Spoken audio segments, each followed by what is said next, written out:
കേന്ദ്ര അന്വേഷണ ഏജൻസികൾ ശ്രമിച്ചുകൊണ്ടിരിക്കുന്നത് എതിരാളികളെ എങ്ങനെ അമർച്ച ചെയ്യാമെന്നാണെന്ന് കെ രാധാകൃഷ്ണൻ എം പി. ഏത് അന്വേഷണത്തെയും നേരിടാൻ ഭയമില്ലെന്നും അദ്ദേഹം തൃശൂരിൽ മാധ്യമങ്ങളോട് പറഞ്ഞു. അപ്പോൾ നിങ്ങൾ പറഞ്ഞ പോലെ തന്നെ ഇന്നലെയാണ് ഞാൻ ഡൽഹിയിൽ പാർലമെന്റ് നടക്കുകയാണ്. ഇന്നലെയാണ് പറഞ്ഞത്. ശരിക്കും ഇന്നാണ് വരുന്നത്. കാരണം ഒരു ദിവസം കൂടി അഡ്വാൻസ് ആയിട്ട് പാർലമെന്റ് മുടങ്ങി. ഹോളിയുമായി ബന്ധപ്പെട്ടുകൊണ്ട് ഇന്നലെ വന്നു കഴിഞ്ഞപ്പോ ഇവിടെ ഒരു നോട്ടീസ് വന്നു എന്ന് ഞാൻ വൈകുന്നേരമാണ് അറിയുന്നത്. കാരണം വന്നറിഞ്ഞ എല്ലാം അവിടെ നമ്മൾ നോക്കില്ലല്ലോ. എന്റെ ഓഫീസിൽ കൊണ്ടുപോയി നോക്കിയതിനു ശേഷമാണ് ഇങ്ങനെ ഈടിയുടെ ഒരു നോട്ടീസ് വന്നിട്ടുണ്ടെന്ന് അറിയാൻ കഴിയും. അത് ഇന്നലെ ഹാജരാവണമെന്ന് പറഞ്ഞിട്ടാണ് നോട്ടീസ്. സ്വാഭാവികമായിട്ടും അറിയാലോ ഇന്നലെ ഹാജരാകാൻ കഴിയില്ല.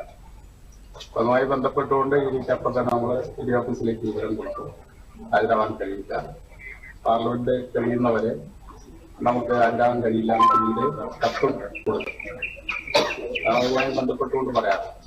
ഇടിയുടെ പ്രധാനമായിട്ട് അതിൽ നോട്ടീസ് പറയുന്ന കാര്യങ്ങളൊന്നും അല്ല. ഇപ്പോ മാധ്യമങ്ങളിലൂടെ വന്നുകൊണ്ടിരിക്കും. അവര് ചോദിച്ചിരിക്കുന്നത് നമ്മളെ എന്തെങ്കിലും തെളിവ് ഹാജരാക്കാൻ വേണ്ടി കാരണം ഇന്ന കാര്യം ഡോക്യുമെന്റ്സ് കൊണ്ടുവരണം പറഞ്ഞു. ആ ഡോക്യുമെന്റ്സ് ആയിട്ട് നമുക്ക് ഹാജരാകുന്നു. നമുക്കതിൽ ഭയപ്പെടേണ്ട കാര്യമല്ലേ. കരുവന്നൂർ കള്ളപ്പണ ഇടപാട് കേസിൽ ചോദ്യം ചെയ്യലിന് ഹാജരാകാൻ ആവശ്യപ്പെട്ടാണ് ഇഡി സമൻസ് അയച്ചത്. വിഷയത്തിൽ ഇഡി അന്വേഷണം നടത്തട്ടെ എന്നും കെ രാധാകൃഷ്ണൻ പ്രതികരിച്ചു.